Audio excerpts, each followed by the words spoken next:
பாஜக கூட்டணியால் தான் எம்எல்ஏ பதவியை இழந்தேன் என விமர்சித்த முன்னாள் அமைச்சர் ஜெயக்குமார் தற்போது பாஜக கூட்டணியில் இல்லாத நிலையிலும் அவரது மகன் மக்களவைத் தேர்தலில் டெபாசிட் இழந்துள்ளதாக அமமுக பொதுச் செயலாளர் டிடிவி தினகரன் விமர்சித்துள்ளார்.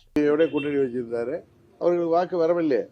இப்ப ஜெயக்குமார் அண்ணன் ஜெயக்குமார் என்ன சொல்லுவாரு, நான் 25 வருடங்களாக ராஜா போல இருந்தேன், நான் சொல்லி விட்டுறேன். இன்னைக்கு அவர் பையன் பிஜேபி கூட்டணி தான் இல்லையே, இன்னைக்கு 3வது இடத்துல டெபாசிட் தானே காலியாக இருக்காரு. ஏற்கனவே எம்பியா இருந்த தொகுதியில அவங்க சென்னையில பெரிய தலைகள்லாம் அந்த கட்சியில வழிநடத்துறப்ப டெபாசிட் போயிருக்காங்களே, தேனியில டெபாசிட் போயிருக்காங்களே, ராமநாதபுரத்துல புதிய சின்னத்துல அண்ணன் பன்னீர்செல்வம் போட்டிட்ட போய் அங்கேயும் டெபாசிட் போயிருக்க.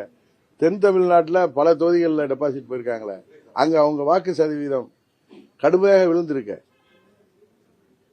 அதுபோல நீங்க சொல்ற மாதிரி அவர்கள் சிறுபான்மை வாக்குகள் விழாதுங்கிறதுக்கு தான் அவங்க பிரிஞ்சு போயிருந்தாங்கன்னா இன்றைக்கு அவங்க 2வது இடத்துக்குனால வந்திருக்கணுமே, வர முடியலையே.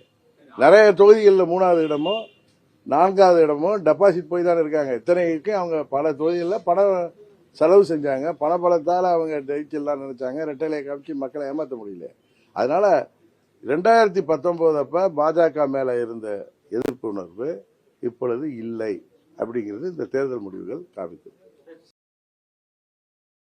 செய்திகளை உள்ளது உள்ளபடி தெரிந்து கொள்ள ரெஃப்ளெக்ட் நியூஸை சப்ஸ்கிரைப் பண்ணுங்க.